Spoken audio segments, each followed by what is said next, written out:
विकास की 2 बहनें थीं। बड़ी ने घर वालों की मर्जी से शादी की थी तो छोटी ने लव मैरिज। बड़ी जब भी घर आती छोटी उसे खूब ताने देती। ये बात विकास को पसंद ना थी। क्या है गुड़िया, क्यों तू बबली को ताने देती रहती है? उसने पापा की पसंद से शादी की तो कौन सा गुनाह कर लिया? तुम तो चुप ही रहो। इसके कारण पापा हमेशा इसका उदाहरण मुझे देते रहते हैं कि बबली की तरह बनो, बबली की तरह बनो। बबली के ससुराल को देखो, उसके पति को देखो। अरे मैंने माना अपनी पसंद से शादी की है, पर मुझे पता थोड़ी ना था कि ये लोग ऐसे निकलेंगे। दरअसल गुड़िया के पति ने उसे धोखा देकर शादी की थी, झूठ बोलकर कि उसके पास बहुत पैसे हैं और वो अपने माता पिता का अकेला लड़का है। लेकिन जब गुड़िया के पिता और विकास को इस बात का पता लगा कि वो झूठ बोल रहे हैं तो उन्होंने गुड़िया को शादी करने से इनकार कर दिया था। लेकिन वो नहीं मानी और भागकर शादी कर ली। लेकिन शादी के बाद तुमने तो बोला था तुम अकेले हो, यहाँ तो तुम्हारे 4 भाई और इतनी सारी बहनें दिख रही हैं। और ये घर किसका है? तुमने तो शादी से पहले कोई और घर दिखाया था। वो तो तुम्हें फंसाने के लिए था मेरी जान। अब अपने पापा के घर से सारा सामान लेकर आ जाना, नहीं तो मैं तुझे छोड़ दूंगा, समझ रही है ना? गुड़िया अपने मायके जाती है। वहाँ देखती है कि कोई भी उससे बात नहीं कर रहा। देख गुड़िया, कितने दिनों तक रहेगी बता दे। वो क्या है ना, पापा तेरे साथ खाना नहीं खाते तो सारे घर को अलग अलग खाना लगाना मेरे बस की बात नहीं है। अरे अपने मन से शादी की है तो क्या जुल्म कर लिया? तो अब क्या मैं बेटी नहीं रही इस घर की? देखो गुड़िया, पापा ने उस घर का सारा कच्चा चिट्ठा पता किया था, तभी शादी करने को मना किया था। अब जब तुमने कर ही ली है शादी तो फिर वहीं रहो ना, यहाँ क्या करने आई हो? गुड़िया कैसे बोले कि पति ने धमकी दी है कि बाप से पैसे और सामान लेकर नहीं आई तो घर मत आना। वो किसी तरह शांति से सोचती है कि कैसे हैंडल किया जाए, कैसे पापा से कहे कि उसी घर का सारा सामान चाहिए। तभी पिता सामने से आ रहे होते हैं। पापा, पापा! पर पिता उसकी बात बिना सुने सामने खड़ी दूसरी बेटी बबली को गले लगाते हैं, उसका हाल चाल लेते हैं और उसके हाथ में कुछ पैसे रखते हैं और कमरे में चले जाते हैं। ये देखकर गुड़िया को गुस्सा आ जाता है।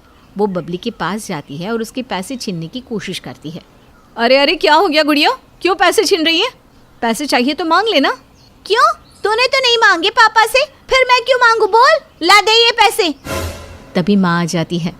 गुड़िया, वो बबली के पैसे हैं, उससे मत लड़, समझी? क्यों लव मैरिज की? माँ, कैसी माँ है तू? तुझे अपनी बेटी की कोई चिंता नहीं। अरे कौन नहीं करता लव मैरिज? लेकिन इसका मतलब ये तो नहीं कि बेटी को पूछोगे ही नहीं। क्यों नहीं पूछते? अच्छा और सच्चा घर ढूंढती तो ज़रूर पूछते, लेकिन तुझे तो आग लगी थी एक गलत लड़के और गंदे परिवार का हिस्सा बनने की। पता है पापा को लोगों ने कितना सुनाया कि तू जिस घर में शादी कर रही है वो पापा के बराबरी के नहीं है। और ना ही तेरा पति। अरे वो तो कमाकर परिवार को खिलाना ही नहीं चाहता। पता है उसके घर के लोग कोई काम ही नहीं करते, सारा दिन आसपास वालों से लड़ते हैं और फ्री का खाना खाते हैं। जानती है उन लोगों ने अपनी बहू के साथ क्या किया था? गुड़िया, जिससे शादी के बाद सारी बात पता चल गई थी, वो कैसे कहती कि हाँ भले ही मेरे पति ने झूठ बोला, लेकिन फिर भी मैं तो अब भी उसी से प्यार करती हूँ। गुड़िया, तेरा पति अगर सही होता तो तुझे यूँ अकेले नहीं भेजता, तेरे साथ आता पापा के सामने। पर गुड़िया अब किसी की बात सुनने को तैयार नहीं थी। उसे तो बस किसी तरह पापा से पैसे और सामान चाहिए था जो उसके पति ने उससे मांगे थे। नहीं देती तो वो उसे छोड़कर चला जाता। वो दनाती पापा के कमरे में जाती है, पीछे सारा परिवार भी जाता है। पापा, मुझे प्रॉपर्टी में पूरा हक चाहिए। मेरा हिस्सा मुझे अभी आज ही चाहिए। पिता की आंख से आंसू आ जाते हैं। वो पिता जिसने सबसे छोटी गुड़िया को सबसे ज़्यादा प्यार किया, दूसरे बच्चों के हिस्से भी कई बार पापा ने गुड़िया को दे दिए। वो लड़की कैसे पति के कहने पर पिता से लड़ रही थी? क्या बोली जा रही है गुड़िया? कौन सा हिस्सा? तूने पापा की कौन सी इज्जत रख ली? पिता बबली को शांत रहने के लिए आंख दिखा देते हैं। क्यों? कौन सा ऐसा काम कर दिया? वैसे भी मेरे ससुराल वालों को तो किसी ने पूछा भी नहीं। आज मैं किस मुंह से उन लोगों के घर जाऊं? या तो मुझे दहेज का सामान देकर पैसे देकर विदा करो, या फिर मुझे मेरा हिस्सा दे दो। पापा आप परेशान ना हो, हम बात करते हैं इससे। विकास, इसे जो सामान खरीदना है वो इसके ससुराल भिजवा दे। और हाँ, अब इसे बोल दे कि बाद में यहाँ ये कदम नहीं रखेगी। गुड़िया मन ही मन खुश हो जाती है। उसका पति अब उसे नहीं छोड़ेगा। घर के सारे ज़रूरी सामान लेकर गुड़िया जैसे ही ससुराल पहुंचती है।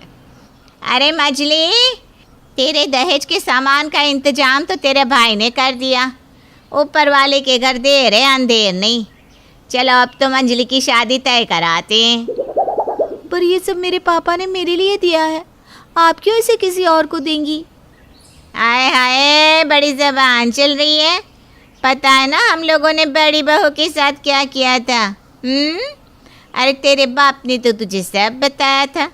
कौन सा हम लोग तुझे धोखे से लाए? चल जल्दी जाकर खाना बना रसोई में। बेचारी गुड़िया क्या करती, पति तो उसे दिख नहीं रहा था पूरे घर में। वो चुपचाप खाना बनाने में लग जाती है और सोच लेती है कि पति से सास की शिकायत करेगी। गुड़िया को बहुत घमंड था। उसके पापा ने उसे सारा सामान दिया है, अब तो उसका पति उसके साथ इज्जत के साथ रहेगा। लेकिन उसके उल्टे रात को ए जी देखो, जो मांगा था उससे 4 सामान ज़्यादा ही लेकर आई हूँ। लेकिन तुम्हारी माँ है ना, वो तो क्या बोलूँ, कह रही थी सारा का सारा सामान तुम्हारी बहन को दे देगी। बड़ी आई, मैं तो तुम्हारी बहन को जानती भी नहीं थी शादी से पहले। अरे मेरे पापा के पैसे का सामान है, उसे क्यों देंगे बोलो? ज्यादा बकबक मत कर समझी। मेरी बहन के लिए ही मैंने तुझसे शादी की है, और 4 सामान क्या एक्स्ट्रा है? हाँ, क्या एक्स्ट्रा है? कल मेरी बहन तुझे लिस्ट देगी, कुछ सामान नहीं है उसमें।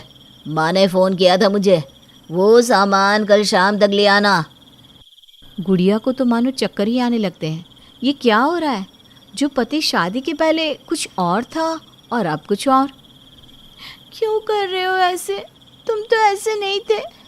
देखो पहले ही तुमने इतने झूठ मुझसे बोले, अब ये मत करो प्लीज़। मैंने तुम्हारे लिए अपने मम्मी पापा और भाई बहन को छोड़ा और तुम अब ऐसी बात कर रहे हो। हाँ तो क्या बड़ी जंग जीत ली? अरे तुमसे शादी करके तो मैं घाटे में रहा। घर तो तुम्हारा करोड़ों का खड़ा किया है तुम्हारे बाप ने, लेकिन सोचा अरे बेटी को कुछ तो देकर भेजता। क्यों भूल जा रहे हो? भाग कर शादी की हम लोगों ने। वैसे भी पापा बहुत देते अगर तुम झूठ नहीं बोलते। पापा ने तुम्हारी इंक्वायरी कराई थी। तुम तो पहले से ही कितने कर्जे में हो। हाँ तो क्या उनसे मांग रहा हूँ? अब क्योंकि तुम जिंदगी भर इस घर में रहोगी तो कुछ तो देना पड़ेगा ना, तुम्हारे खिलाने पिलाने के नाम पर। जाओ कल अपने पापा से पैसे लेकर आना।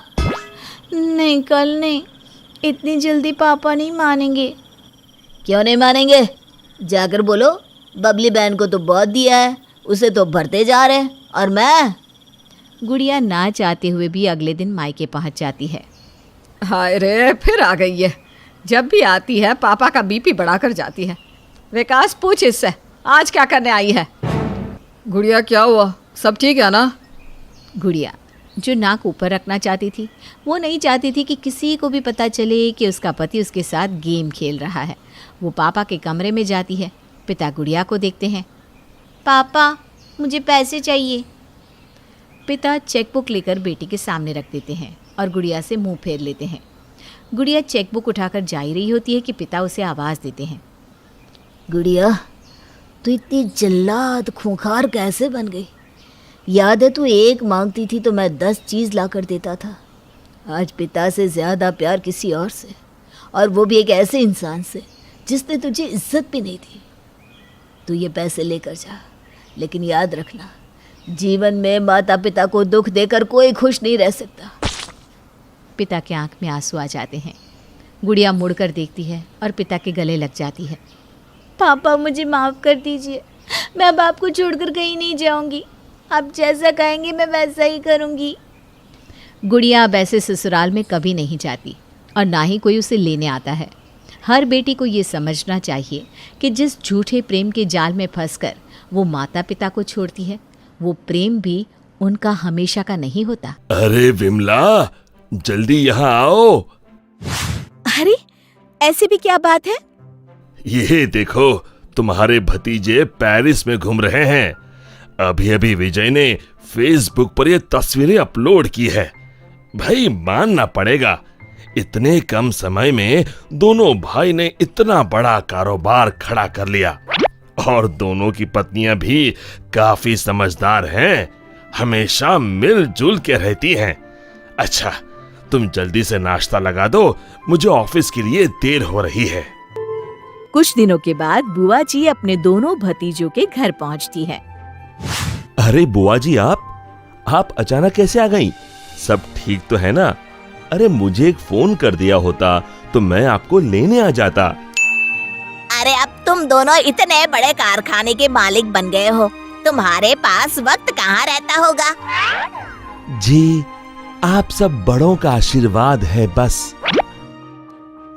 उनके घर के ठाट बाट देखकर बुआ की आंखें फटी की फटी रह जाती है। वाह, क्या शानदार घर बनवाया है। सच में तुम दोनों ने तो अपनी बिरादरी का नाम रोशन कर दिया। हर तरफ तुम दोनों भाइयों की ही चर्चा होती है। फिर एक दिन, अरे ओ सुधा, तुझे अपनी और अपने बच्चे के भविष्य की कोई चिंता है भी या नहीं?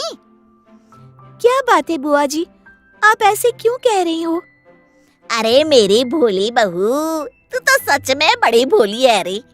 विजय तो अपने भाई के प्रेम में खोया है, पर तुझे क्या हो गया? ये कारखाना, ये सारी दौलत सब तेरी और तेरे बच्चे की है। संजय तो जबरदस्ती इसमें हिस्सेदार बनके बैठा है। सारी मेहनत तो बेचारा विजय ही करता है। मेरा विजय ना बचपन से ही मेहनती है। लेकिन बुआ जी, अरे ओ पगली, आज के जमाने में तो अपनी रोटी छुपा के खानी चाहिए। मेरा काम था तुझे समझाना, आगे तेरी मर्जी। फिर बुआ जी संजय की पत्नी ममता को भी ठीक इसी तरह पट्टी पढ़ाती है। बुआ की बातों का सुधा और ममता के मन में इतना गहरा असर होता है कि वो दोनों रात भर सो नहीं पाती। अगले दिन दोनों एक दूसरे से कटी कटी रहती हैं। कुछ दिनों के बाद दोनों के बीच में छोटी छोटी बातों को लेकर कहासुनी शुरू हो जाती है। बुआ जी बड़े चाव से एक कोने में खड़ी होकर दोनों के बीच की लड़ाई देखती और मन ही मन मुस्कुराती। फिर कुछ दिनों बाद, सुनिए, आप ना संजय भैया से अलग हो जाइए। अब उन्हें भी अपने दम पर कुछ करने दीजिए। ये कारोबार आपने शुरू किया था। कैसी बातें कर रही हो? संजय मेरा छोटा भाई है, उसे संभालना मेरी जिम्मेदारी है। और तुम कहती हो मैं उससे अलग हो जाऊं? हाँ, वैसे भी कभी ना कभी ये तो होना ही है, तो आज ही सही। मैं अपने बच्चे की हिस्से की दौलत किसी में भी बांटना नहीं चाहती। दूसरी तरफ ममता भी संजय से अलग होने की जिद करती है और देखते ही देखते दोनों तरफ कहासुनी बढ़ जाती है और आखिरकार बाकी पतियों की तरह दोनों भाई भी अपनी पत्नी की बातों में आ जाते हैं। संजय, मैं चाहता हूं आज से तुम अपना खर्चा खुद उठाओ और अब तुम अपना इंतजाम कहीं और कर लो। संजय भी यही चाहता था। फिर अगली सुबह दोनों भाइयों में सारी संपत्ति का बराबर बंटवारा कर दिया जाता है। संजय अपना अलग व्यवसाय शुरू कर देता है। दोनों भाइयों को अलग कर बुआ मन ही मन बहुत खुश होती है। इसी तरह कुछ दिन बीत जाते हैं। एक शाम जब विजय घर लौटता है तब उसकी पत्नी सुधा उससे पूछती है, क्यों जी, आज दिन कैसा था? कुछ दिनों से मैं देख रही हूँ कि आप कुछ बुझे बुझे से रहते हैं।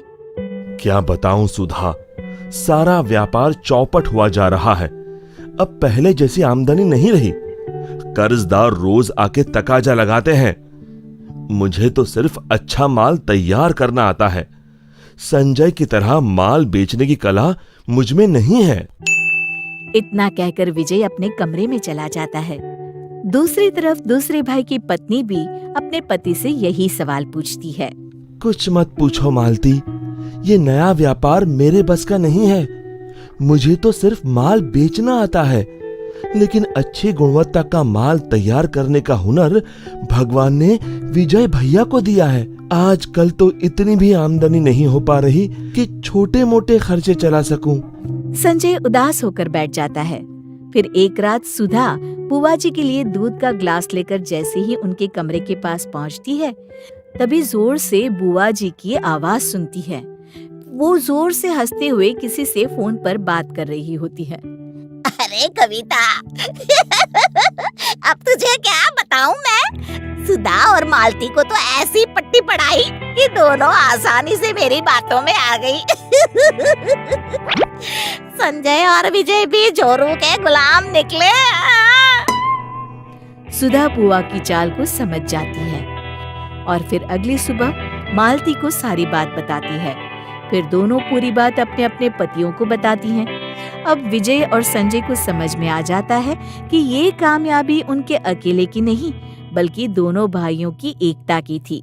दोनों एक दूसरे के बिना कुछ नहीं कर सकते। फिर अगले दिन विजय संजय के पास माफी मांगने पहुंचता है। संजय, मुझे माफ कर दो। तुम वापस आकर काम संभाल लो। ये आप क्या कर रहे हैं? आप मेरे बड़े भाई हैं। दरअसल गलती हम दोनों की है। हमने बुआ की बातों में आकर ये कदम उठाया। शिक्षा, हमें हमेशा मिलजुल कर रहना चाहिए और बाहर वालों के बहकावे में कभी नहीं आना चाहिए। अरे आप कितना टाइम लगाते हैं? जल्दी करिए वरना बस निकल जाएगी और हम वक्त पे मंदिर नहीं पहुंच पाएंगे। कहते हैं कि आज के दिन भगवान के दर्शन करने से सारी इच्छा पूरी हो जाती है। हाँ हाँ पता है, अब देर मत करो, चलो। फिर दोनों एक मंदिर में पहुंचते हैं और भगवान के दर्शन कर पूजा करते हैं। घर लौटने में उन दोनों को शाम हो जाती है। जैसे ही दोनों अपने घर पहुंचते हैं, सुरेश की माँ कहती है, अरे बहू, तुम दोनों ने आने में कितनी देर कर दी। मैं और तेरे बाबूजी कब से भूखे बैठे हैं। कम से कम हमारे लिए खाना तो बना के चली जाती। तभी सुरेश की पत्नी कहती है, अरे माँ जी, आपको पता है ना, आज हम जिस मंदिर में गए थे वहाँ बड़ी मुश्किल से भगवान के दर्शन हो पाते हैं। बड़ी दूर दूर से लोग आते हैं और फिर हमें आने में देर हो गई, तो इसमें इतना परेशान होने वाली क्या बात है? आप अपने लिए खाना खुद बना सकती थी। तू तो जानती है बहू, आजकल मेरी तबीयत ठीक नहीं रहती। माँ जी, आपके ये बहाने मैं कई बार सुन चुकी हूँ। अगली बार कोई नया बहाना सोच के रखिएगा। आज तो मैं बहुत थक गई हूँ। मैं चलिए अपने कमरे में सोने। सुरेश भी अपनी पत्नी के पीछे पीछे कमरे में चला जाता है और सुरेश के माता पिता कुछ खाए बिना ही सो जाते हैं। फिर एक दिन सुरेश की माँ अपनी दवाइयों की पर्ची अपनी बहू को देते हुए कहती है, अरे बहू, मेरी दवाइयाँ खत्म हो गई है, जरा बाजार से मंगा दे तो। अरे माँ जी, आप तो हमेशा रुपए खर्च करवाने के बहाने ढूंढती रहती हो। अभी इस महीने राजू की स्कूल की फीस भरनी है, उसके लिए नए जूते खरीदने हैं। एक तो पहले ही पैसे कम पड़ रहे हैं, ऊपर से आप मुझे अपनी दवाइयों की लंबी चौड़ी लिस्ट पकड़ा रही हो। अभी इस महीने आपकी दवा नहीं आ सकती, अगले महीने देखेंगे। इतना कहकर सुरेश की पत्नी अपने कमरे में चली जाती है। इस तरह हमेशा सुरेश की पत्नी अपनी सास से जरा सी बात पर ताना मार के बात करती और अपनी सास को छोटी मोटी जरूरतों के लिए जानबूझकर तरसा देती।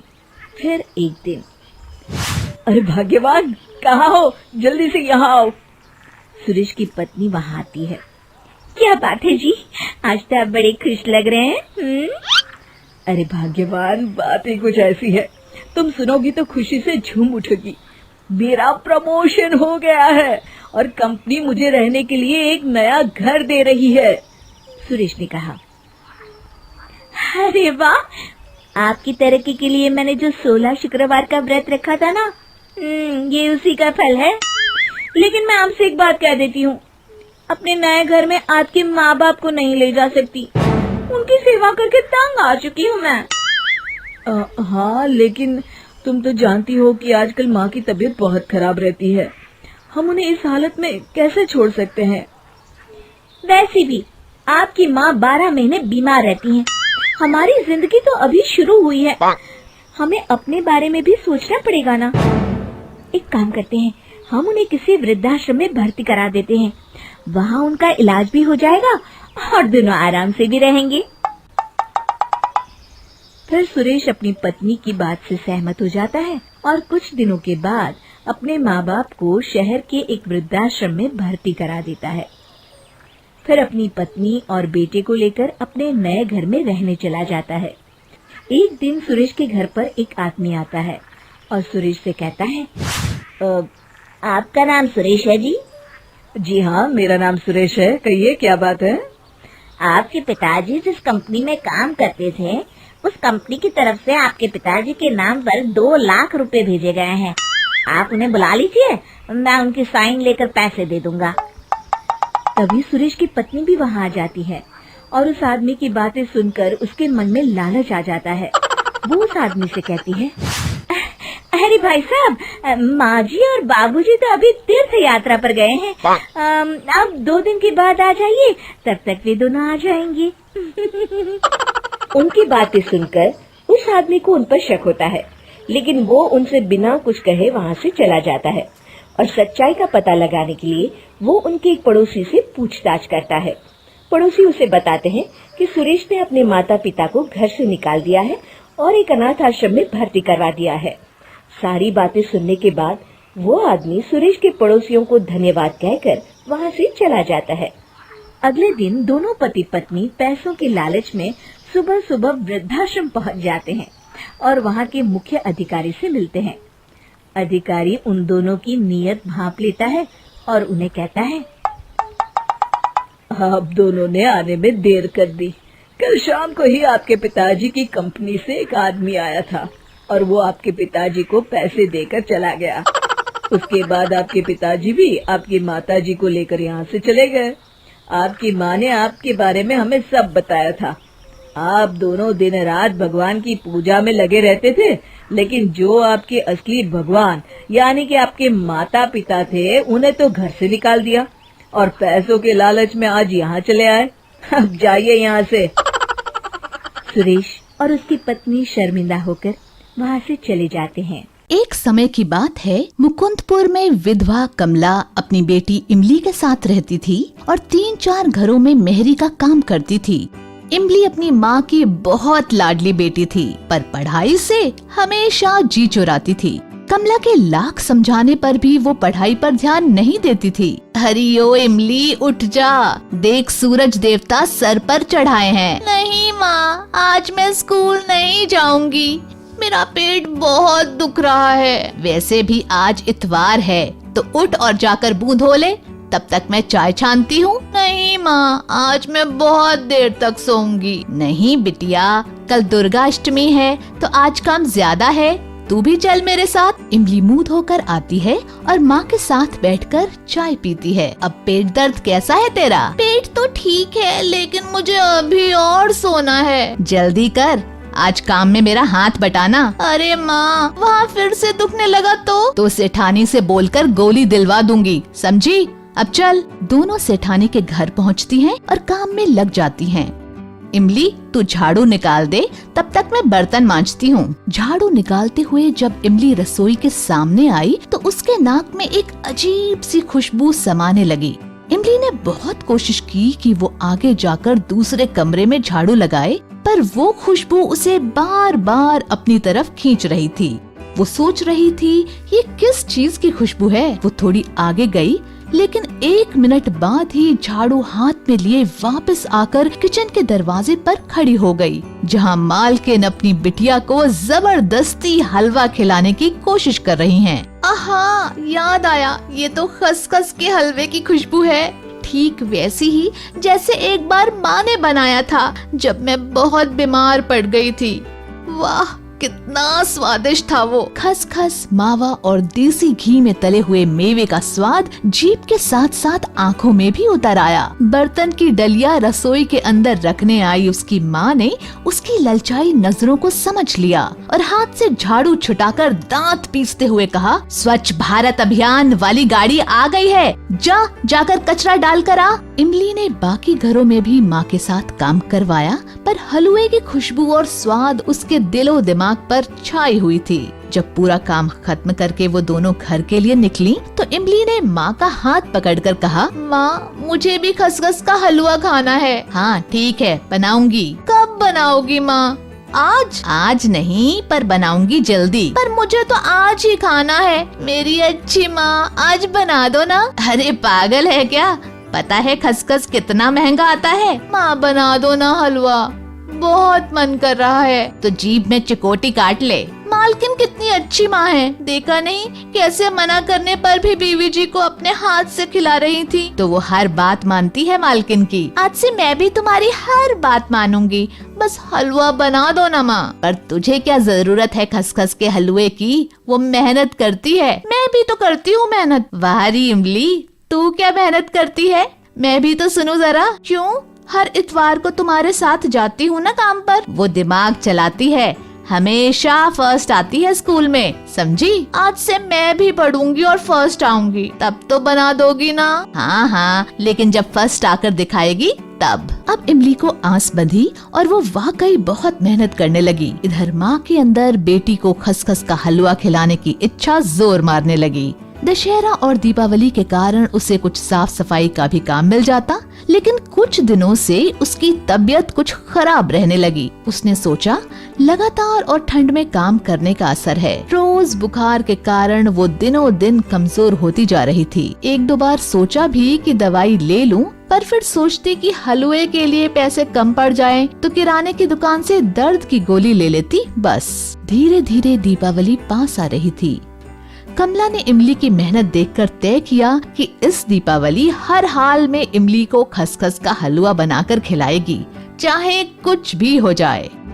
कल तो दीपावली ही है, आज पैसे भी मिल गए, आज ही सुखी लाल की दुकान से हलवे का सामान लेती जाऊंगी। आज ही तबीयत ठीक नहीं लग रही, कहीं ज्यादा बिगड़ गई तो कल दुकान पर ना आ पाऊंगी, और इमली को फिक्र ही कहाँ है। जैसे तैसे कमला सामान लेकर घर की तरफ चली, लेकिन पहुंचते ही चक्कर खाकर गिर पड़ी। माँ को गिरा हुआ देखकर इमली बुरी तरह घबरा गई। वो रोते हुए कंपाउंडर चाचा के पास गई और उन्हें पूरी बात बताई। कंपाउंडर चाचा भले मानस थे, फौरन दवाई का डिब्बा लेकर इमली के घर चले आए। अरे इमली, अभी तो मैंने एक इंजेक्शन लगा दिया है, लेकिन ये दवाइयाँ भी बहुत जरूरी हैं, कल जरूर ले आना। हाँ चाचा, ठीक है। ये लो पर्चा, अपनी माँ का ध्यान रखना, चलता हूँ। मेरे पास तो पैसे ही नहीं दवा के, कहाँ से लाऊंगी। दाल चावल के डिब्बे में देखती हूँ, शायद कुछ पैसे मिल जाएं। सोचते हुए इमली रसोई में जाती है, तभी उसके पैर से कुछ टकराता है। अरे ये क्या है? ओह, खसखस, काजू, बादाम, देसी घी, इलायची। ओह, अब समझी, माँ हलवा बनाने के लिए ये सामान लाई। वो सामान को छाती से लगाकर रोने लगी। मन में कुछ निश्चय कर वो जाकर माँ के पास सो गई। सुबह उसने चाय बनाई, माँ को दी और किराने का सामान लेकर लाला की दुकान पर गई और सब कुछ बताया। लाला ने बिना चिड़चिड़ाए सामान वापस ले लिया और इमली को पूरे पैसे दे दिए, जिनसे वो दवाई और फल खरीद लाई। मुझे बहुत दुख है इमली, मैं तुझे हलवा भी नहीं खिला पाई। माँ, मेरी प्यारी माँ, तुम कितनी अच्छी हो। अब नहीं खाना कोई हलवा वलुआ, बस तुम जल्दी से ठीक हो जाओ। तूने बड़ी मुश्किल से तो पढ़ना शुरू किया था। बीच में ही इमली बोल पड़ी। मैं अब भी बहुत अच्छी पढ़ूंगी माँ, और बड़ी होकर खूब बड़ी अफसर बनूंगी। तब तुम ढेर सारा खसखस का हलवा बनाना, तब मैं पेट भर कर खाऊंगी। उसके बाद इमली ने मन लगाकर मेहनत की और सच में बड़ी अधिकारी बनी। माँ, ये देखो, आज मैं अपनी पहली तनख्वाह से क्या लाई हूँ। अरे वाह, ये तो खसखस के हलवे का सामान है। दोनों गले लग गईं। सच्चे मन से किया गया प्रयास हमेशा सफल होता है। जानकी की शादी उसके माता पिता ने बहुत ही कम उम्र में करवा दी थी, जिसकी वजह से उसकी पढ़ाई भी पूरी अधूरी रह गई थी। लेकिन जानकी को जब भी वक्त मिलता था, वो अपने आप को किताबों में व्यस्त कर लेती थी। अरे क्या कर रही है तू? जब देखो बस मौका मिलते ही किताबों में घुस जाती है। अरे घर के काम कौन करेगा? और नहीं तो क्या। अरे दीदी, इसके बाप ने दहेज के नाम पर फूटी कौड़ी भी नहीं दी है, और ये काम करने के बजाय महारानी की तरह आराम फरमाती रहती है। तू क्या सोचती है, हम तुझे यहाँ बिठाकर मुफ्त में खाना खिलाएंगे? अरे जरा बाहर देख, आसमान फटा जा रहा है, कभी भी तेज बारिश हो सकती है। चल जल्दी जा, छत से गेहूं उतार कर ले आ। जी दीदी, अभी जाती हूँ। जानकी छत पर जा ही रही होती है, तभी उसके ससुर जी आवाज देते हैं। अरे शाम हो गई है, मेरी चाय का वक्त हो गया है। जानकी बेटी, चाय कहाँ है? जी बाबूजी, अभी लेकर आती हूँ। तभी जानकी की सास उसे आवाज देती है। अरे जानकी बहू, कहाँ मर गई? जल्दी आ, मेरे बालों पर मेहंदी लगा कर दे। जी माँ जी, अभी आती हूँ। इस तरह जानकी के ससुराल वाले दिन रात कोल्हू के बैल की तरह जानकी से काम करवाते थे।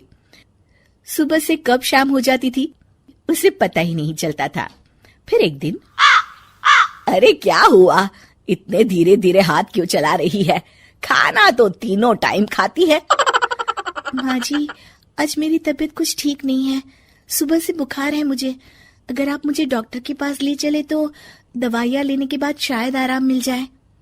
अभी तेरी उम्र ही क्या है, छोटी छोटी बात पर बीमार पड़ जाती है। अरे मुझे देख, इस उम्र में भी कितना काम कर लेती हूँ। आजकल की लड़कियां तो बस काम चोरी का बहाना ढूंढती रहती है। डॉक्टर के पास जाने की जरूरत नहीं है। मैं तुझे अभी काढ़ा बनाकर देती हूँ, पी ले उसे, आराम मिल जाएगा। जानकी की सास उसे काढ़ा बनाकर देती है और फिर से जानकी को काम पर लगा देती है। जानकी के ऊपर काम का बोझ और बढ़ जाता है। दोनों जेठानी अपने हिस्से का काम भी डांट डपट कर जानकी से करवा ही लेती थी। फिर एक दिन काम करते करते अचानक जानकी को चक्कर आता है और वो गिर पड़ती है। जानकी के ससुराल वाले उसे फौरन अस्पताल में भर्ती करवाते हैं। तब तक वहां जानकी के पिताजी भी पहुंच जाते हैं। इस लड़की का पिता कौन है? बुलाओ उसे। जी डॉक्टर साहब, मैं हूँ जानकी का पिता। तुमने क्या सोचकर इतनी कम उम्र में अपनी बेटी की शादी करवा दी? आज तुम्हारी बेटी अस्पताल में किसी बीमारी की वजह से नहीं, बल्कि जरूरत से ज्यादा शारीरिक और मानसिक तनाव न झेल पाने के कारण पड़ी है। अब क्या बताऊं डॉक्टर साहब, हमारे यहाँ तो लड़कियों की शादी कम उम्र में ही करवा दी जाती है। अब आप ही बताइए भला मैं क्या कर सकता था। अरे भाई, अब जमाना पहले जैसा नहीं रहा। कम से कम अपनी बेटी की पढ़ाई तो पूरी करवाते, उसे अपना बचपन तो ठीक ढंग से गुजारने का मौका देते। तभी डॉक्टर साहब जानकी की सास से कहते हैं, और आप बहन जी, इतनी कम उम्र की बच्ची से दिन रात इतना काम करवाते हुए आपको जरा भी शर्म नहीं आती? आप ठीक कहते हैं डॉक्टर साहब, मैं भूल गई थी कि बहू के रूप में किसी की बेटी मेरे घर आई है और उसे बेटी की तरह ही रखना चाहिए। आपने हमारी आंखें खोल दी डॉक्टर साहब। आज से हम अपनी बहू को खूब पढ़ाएंगे, लिखाएंगे और एक सफल जिंदगी जीने का मौका देंगे। शिक्षा, कम उम्र में बेटियों की शादी करवाने से हम उनका वर्तमान और भविष्य दोनों खतरे में डाल देते हैं।